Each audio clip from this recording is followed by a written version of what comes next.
We have a special post-debate podcast, and I couldn't have two better guests, two of the smartest people in any room, two friends of mine. Katty Kay, who is, of course, a BBC U.S. special correspondent, MSNBC contributor, New York Times best-selling author, and a co-host of The Rest is Politics with my good friend, the Mooch, Anthony Scaramucci, who also has a podcast, the Open Book Podcast, on my favorite place, Gemini 13 Network, which is what we're doing here.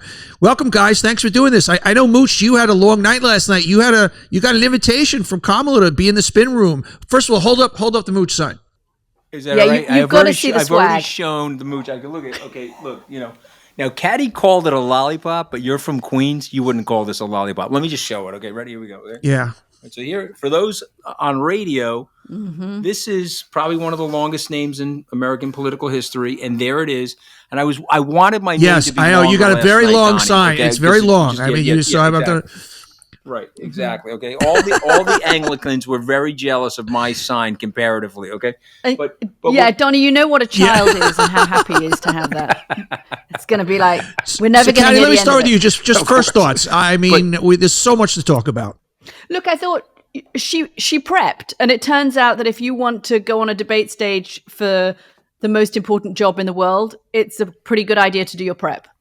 And she came across as well prepared, well versed on the issues. She didn't give perfect answers to everything, but she was coherent. She came across as somebody who totally deserved to be up on that stage. She gave that aura of presidentialness, which is always a little bit of a barrier for women, given that there hasn't been one yet. But she came across as perfect strong balance when she needed to be. She perfect came across as warm and friendly. It's unfair that a woman has to do that, exactly. But she was spectacular in that she was presidential. She was a commander-in-chief. She was spectacular. And yet she was not, as a woman can sometimes be, threatening in this powerful position to people. I thought she just straddled it perfectly. Listen, if this was a job interview, who would you give the job to on the basis of that performance? Oh, wouldn't be a question. Now, Mooch, you were in the spin room. First of all, give me your top line thoughts and take me inside that room. What was going on there? Well, I mean, they were so well organized, and obviously, I was on the Trump team in 2016. We were just like a shotgun approach, no organization, no talking points. They brought 30 people into that spin room, including Governor Cooper. Gavin Newsom was with us last night. Senator Duckworth. There's a whole host of cross-section of House of Representatives, senators, and governors in the room. And they came out every couple of minutes with new lines, new things to think about as the debate was going on. And then during the commercial breaks, they came out and they said, okay, here's what's going well. Here's what she's saying that we like. The dial test, yeah. Donny, when they... The dial testing, they were saying to us, okay, she said this, it dial tested very well. What was the stuff that from a dial testing point of view was really working and not working? So the number one thing, and I was saying to Katty this morning, the number one thing that dial tested was we have more in common than what separates us. And so when she was responding to "You Just Turned Black," okay, she was responding to that in a very holistic and very healing way, and the dial went way to the moon on that. And that was her messaging last night. So the thing I would say to you is they were incredibly well organized. They said something that Katty and I were remarking on earlier, is that this is a margin of error election.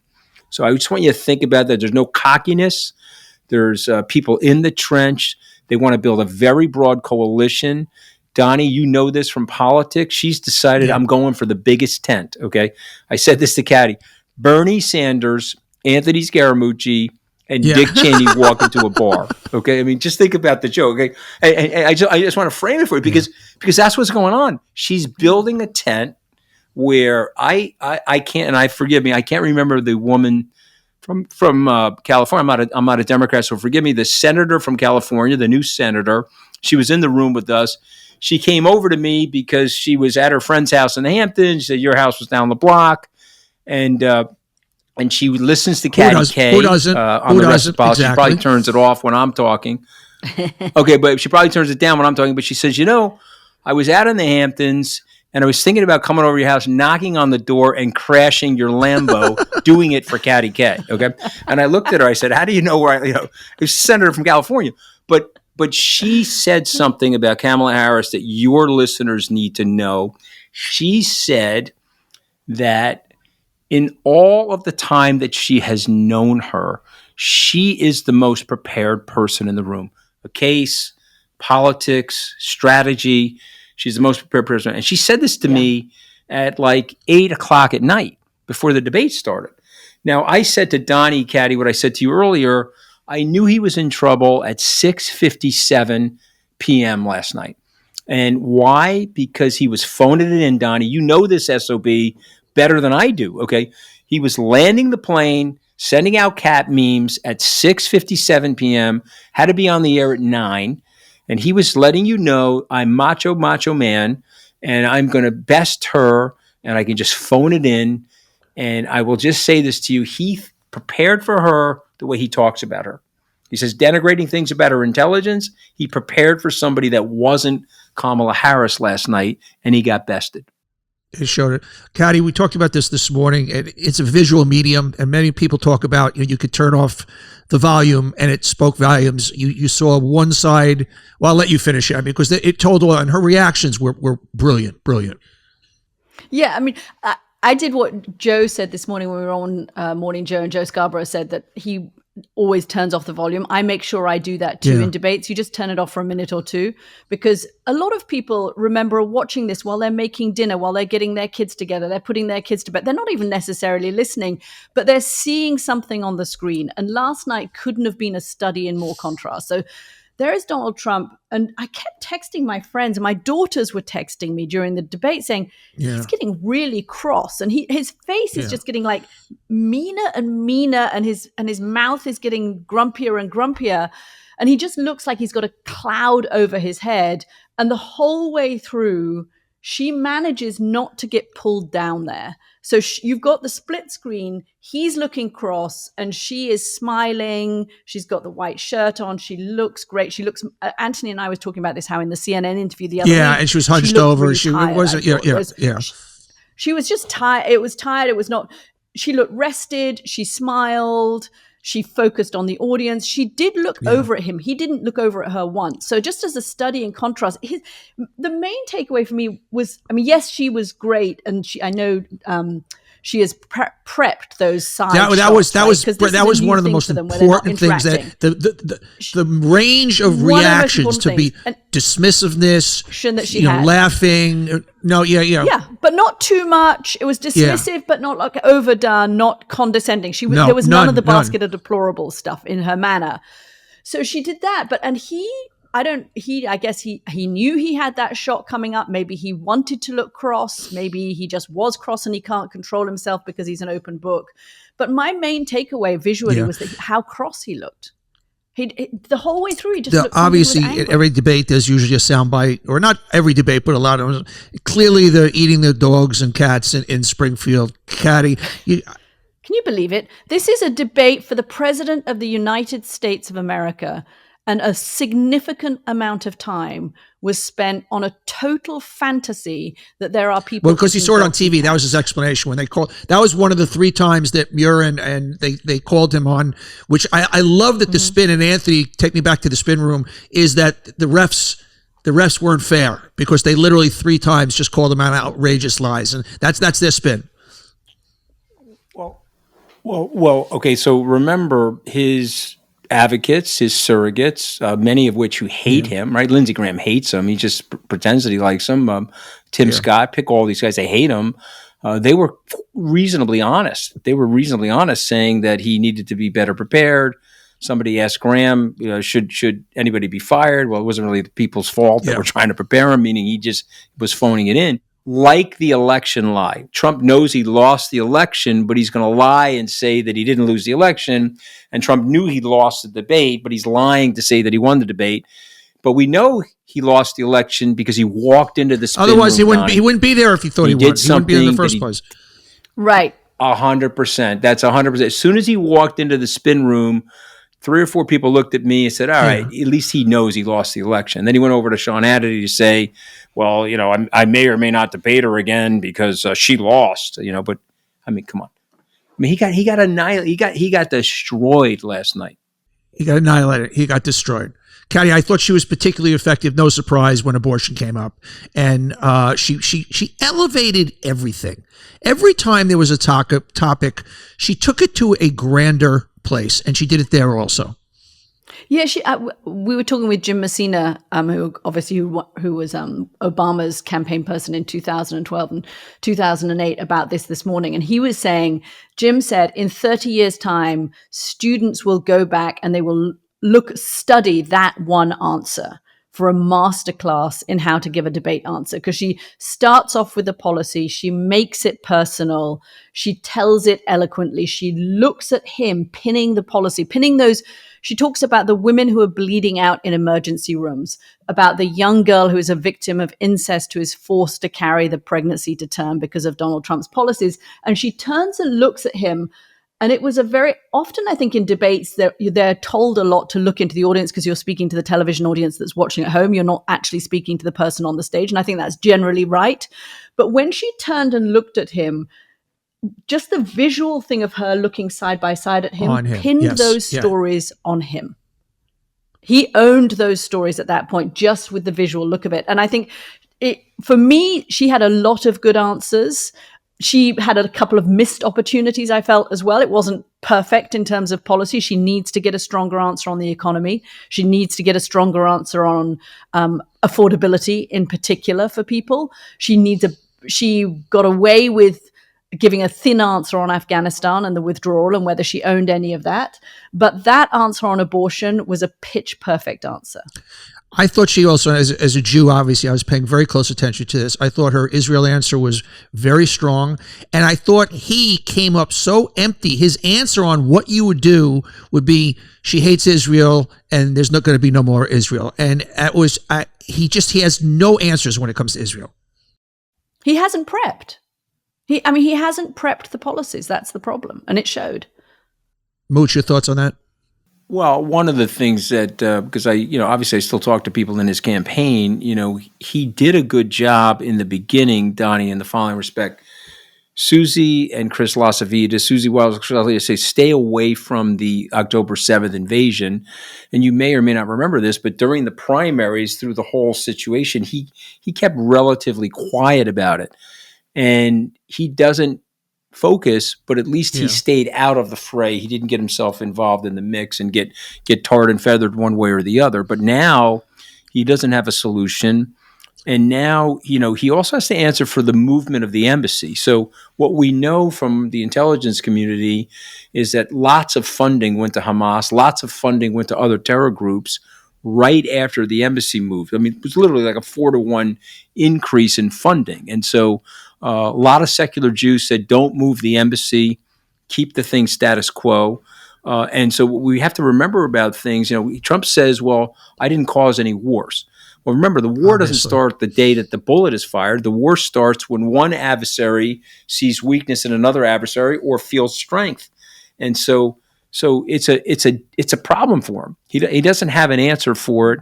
She could destroy him on it. And by the way, she's delicate sometimes. She's got a big tent. She's got to answer to. Yeah.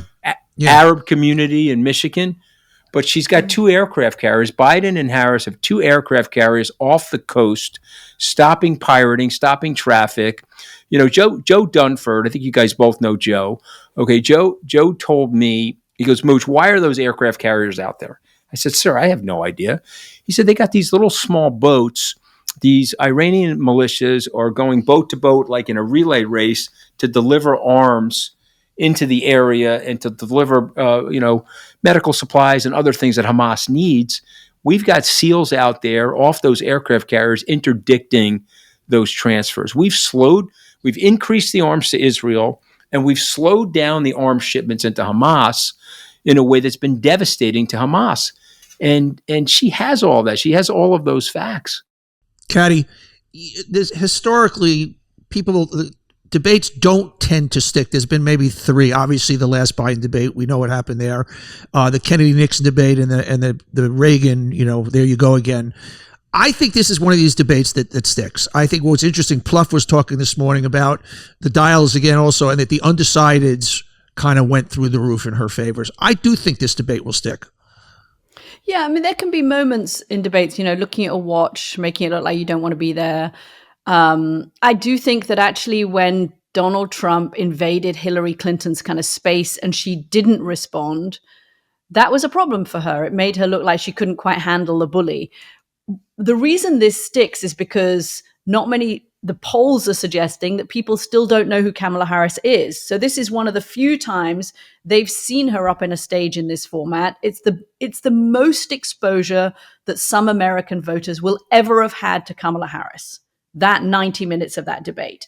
And that makes it in and of itself important. And the way she handled herself by appearing presidential, by appearing like she belonged there, she deserved a shot at being president. I think that makes a big difference. But let's play the counter argument, right? Let's say she. I don't think she would have. I think that would have been a disaster. She had everything. I think that could have been the end of her campaign. There was a referendum on her last night, to your point, obviously, and that's you never want that, frankly. But she stepped up. And look, I don't know how much impact this is going to have on the election finally, and we don't know how the election is going to turn out. We don't know what other events are going to happen between now and November the 5th. But you do know that if that had been a bad debate for her, given that she's had so little exposure to the American people, that would have been a big hurdle for her to overcome. A couple of things, and I'll ask you guys if you agree with this or not, but these are a couple of things that I think is going to happen. Mm-hmm. More money coming into the campaign. You debate like that, your donor solicitors go out and say, hey, you saw her, we need more dough. So she's going to raise a lot more money than him on a relative basis, as she already is. Number two, we're leaving one of the big things that happened last night off the table. Taylor Swift's coming in 27 minutes after the debate, okay, and she's letting you know where she stands, and she's going to bring some Swifties in there. That's going to increase voter participation with the youth, which favors her. And then the third thing, which I think is also important, I was going to say that on the run. He was on defense. Yes, you know the guy. He's on the run, Donny. And let me tell you something. I pointed this out to Katty this morning. He's grabbing her hand at the 9/11 memorial, and he's shaking it in the way the bully shakes the hand of somebody. I didn't see it. Why don't you describe what we did? I didn't see it. Yeah. So all of our luminaries, our political luminaries, were at 9/11 this morning, including the president, President Biden. Mayor Bloomberg was there. Interestingly enough, I thought he was going to be there. I heard he was going to be there. Okay. Interesting. Right. Okay, I didn't see him. Right. Maybe he was. But I didn't see him in the photo shot. But it was Schumer, Gillibrand. It was Vice President Harris, President Biden, Mayor Bloomberg, Donald Trump, J.D. Vance. Trump leaned over to talk to her, and he shook her hand in that very obsequious way. And you know what I'm talking about with him, because he could blast you on Twitter, and then he could see you face to face, and he gets a little nervous. Yeah. Okay, because he's a small guy. Okay, he's a small guy, and she did something to him last night. It was right out of the playbook. Okay, this is literally like she read Putin's intelligence report about Trump. Okay, she said, "Here is the launch code on Donald Trump. Look him in the face and say the leaders around the world are laughing at you." I met with all the leaders around the world. They're laughing at you. Whoosh, right up like a bottle rocket. And your crowd, and people are leaving you. People are leaving your rally. She knew the points, and I mean, and I said this the other morning on Morning Joe, and she did it not because I said it, but that she needed what I call these pivot contrast statements. That before she talks each time, find that nerve to say that you're old news, that you're a liar. Here you go, her version of "here you go again," and she did that, and she knew it, and you could see his face every time she did it. And to your point, Mooch, he does not play defense well. He doesn't play well from behind. And I'm really curious to see his stump speeches going forward, because you know him, and you know he's going to try and re-litigate the eating of the pets. He's going to try and re-litigate the crowd size. She's in his head. You can feel it. No, he's going to double down. He's going to double down on the pets. He's going to double down. Yeah. You know that. He's going to double down on the pets. He's already said this morning on Fox, ABC should have its license revoked, and the two moderators and should his be recommendation for charged. the new moderators should be Jesse and Hannity and yes, and Hannity and Ingram. Yeah, but the fact that he is going to, I mean, imagine that we're in a place where the moderators of a presidential debate risk one of the candidates saying they should be criminally charged for the fact that they had the audacity to I thought they did a great job. I thought they both. I thought they were strong. I thought they did a really good job. I thought David Muir did a really good job, particularly with the fact they both did a really good job. Lindsay did a really good job. It was a well-run debate. They got through a ton of. I actually think I know that the Trump. We talked about this earlier, Anthony. The campaign wanted the mics to be unmuted, and I get the argument for that because then he can go full 2020 psycho and that shit show of a debate with Biden where he can't stop himself from interrupting. But I thought there was something watching him where he has to sit there silent for 2 minutes while she's speaking that makes him even more furious. The fact that he's got his mic muted and that you have the camera on him and you can almost watch him in real time getting crosser and crosser and crosser. And listen, just from a point of view of substance for the American public, yay, that, they actually get to hear somebody speak for 2 minutes without them having interrupted. But I think from the Harris's campaign point of view, it's not a bad idea that it makes him so cross. That's a great point. Mooch, handicap. Go ahead. No, just on to this. Think about what they did. They went to Trump people. They said, would you be interested in talking to our debate prep people? They went to people from other parts of the realm, President Obama's people. They bring in Pluff. Yeah. The realm, meaning, the Democratic realm. They brought in Pluff. They brought in all the different people. And she did something that I'm still laughing about. Okay, she went to people's houses. Her team did. Okay, Sunday, in my casual clothing, not a t-shirt, Katty Kay, but actually some suave casual clothing. She did interviews. She came to my house, 45 minutes, and they shot 3 television commercials or 3 internet commercials, and they're dropping bombs on him all over the internet from people that used to work for him that say he's an unmitigated disaster. So they're incredibly well organized. I guess my question back to the two of you guys, how is it this close, Donny? You're the advertising guy. How is it this close? You see a full-on imbecile against somebody that's incredibly competent. So what's going on in America that leads you to believe this close? And I know people say, the 3 of us are elites and blah, blah, blah. We're really not that elitist. No. I live out here on Long Island. I got all my cousins are still slicing bologna meat and they're putting in auto glass. I don't really feel like I'm that elitist. But people like my cousins were with them. After last night, 2 of my cousins called me and said, all right, I finally see what you're saying. We can't have this nut back in the White House. Katty, I'd love you to answer that. So I had a really interesting conversation yesterday with a woman who is the pollster for Keir Starmer, the Labour leader who's just won a resounding victory in the elections in the UK. And she's working on a whole campaign to get the centre-left revived in democracies. And she's come over here to advise the Harris campaign on how they can get back the blue wall. And she's run a ton of focus groups.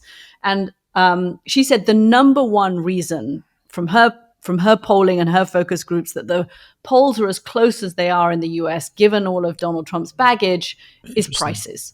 She said they were focus grouping people who were going to grocery stores, and she was literally acting this out, and they're going to grocery stores and they're putting in their basket some milk and some orange juice, some sugar, and they're adding it up on their phone. And as they get to the checkout, there's some stuff they have to put back. They can't afford it. And she says that for the people she was focus grouping in Michigan, Pennsylvania, and Wisconsin, it is whatever their race, whatever their gender, it's the overriding issue. It's the middle class feels, and she said it was exactly the same in Britain, and it's the same, I imagine, in other countries where you see populists doing well. The middle class feels so squeezed. It's not the deal they thought they were going to have. It's not the deal their parents had. And she has to, and that's why I say it wasn't a perfect debate, because I think she still needs a stronger, clear line on. And I know she kept referring. So what is it? So what is she? She's got to reassure people. Okay, that she's obviously, be focused inflation on those prices. is way down, but it's still inflated. So what's the answer? I think the thing is, it's affordability, not inflation. It's a distinction, right? Yes, you can tell people inflation is down till you're blue in the face, but prices are still. I know the inflation number came out this morning. I didn't see it. What was it? Do we know? I didn't see it, but the market sold off a little, but I didn't see it. Interesting. Trump is quote unquote pro crypto. The crypto market sold off. The poly markets tightened on the election, and the crypto market sold off. So did the broader market. But here's something I would say, and this does test well. And I say it all the time. And I want you to think about this.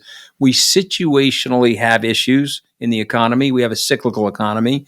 We personalize it onto the politicians. You had $6 trillion inducted into the U.S. economy during COVID. Monetary policy down to zero, lots of liquidity there. $3.5 trillion given to people in cash payments to keep them in their homes during COVID. That same thing happened contemporaneously with a supply chain disruption. So tremendous amount of money in the system, less goods. Of course, prices are going to go up. And prices have gone up globally, but they're up less here in the United States. We have a tendency to blame our politicians for this. Had Donald Trump won the 2020 election, it would be Donald Trump's inflation.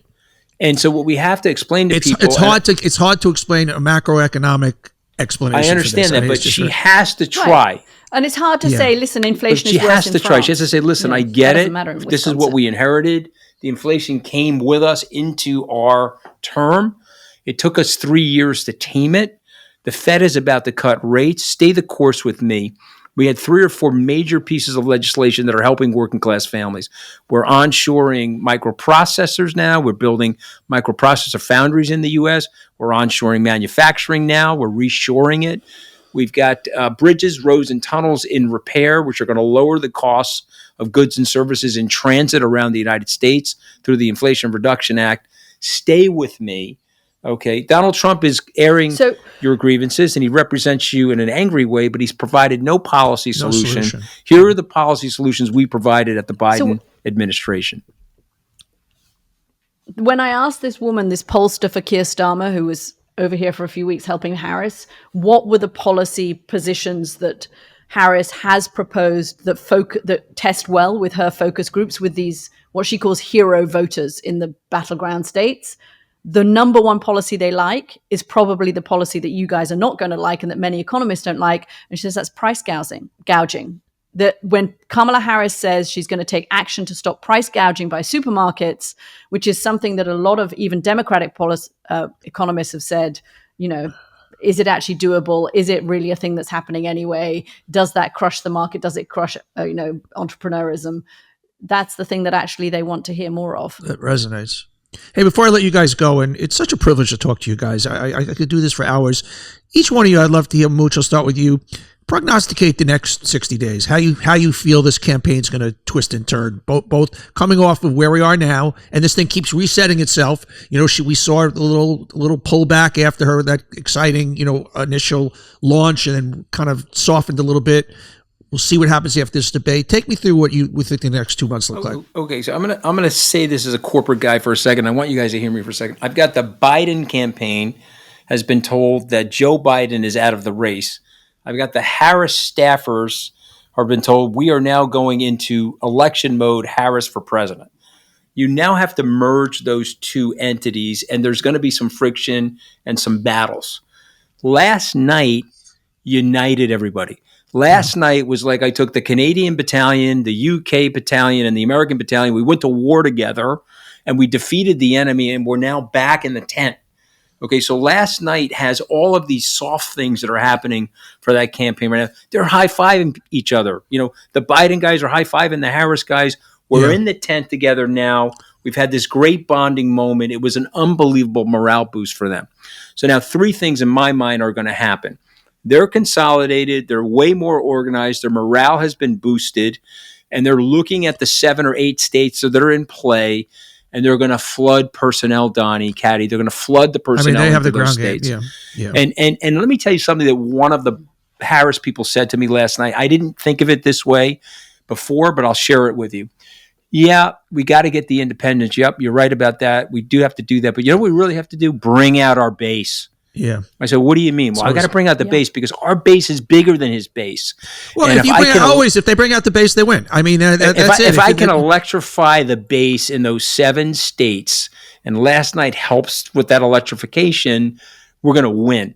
It's just an interesting way of thinking about it, because a very senior CEO, Fortune 500 company, texted me, how do you think she did with the independents?